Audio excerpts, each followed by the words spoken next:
বন্ধুরা, শুভ সকাল। তো গঙ্গায় আজকে বান এসছে। তো আমি একদম নিচের দিকে যাচ্ছি, গঙ্গায় বান এসছে, প্রচুর প্রচুর জল উঠছে। এবার এইমাত্র বান এলো, তো গঙ্গায় প্রচুর প্রচুর জল উপরে। তো আমার এই অপোজিট সাইডে মা ভবতারিণী মন্দির দক্ষিণেশ্বর। তো এর একদম অপোজিট সাইডে, ব্যাক সাইডে মা ভবতারিণী, আর এদিকে হচ্ছে বালি ব্রিজ আপনারা দেখতে পাচ্ছেন। আর এই যে মা ভবতারিণী মন্দির।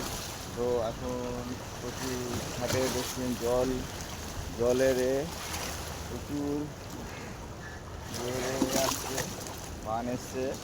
তো যাই হোক, আপনাদের দেখালাম, খুব সুন্দর লাগছে গঙ্গার ঘাটটা। তো আপনারা বেশি করে লাইক, শেয়ার, কমেন্ট করুন আমার ভিডিওগুলোকে বেশি বেশি করে। আর এই মা ভবতারিণীর এই চরণে আপনাদের সবার কৃপা হোক, এটাই মঙ্গল কামনা করি আজকে।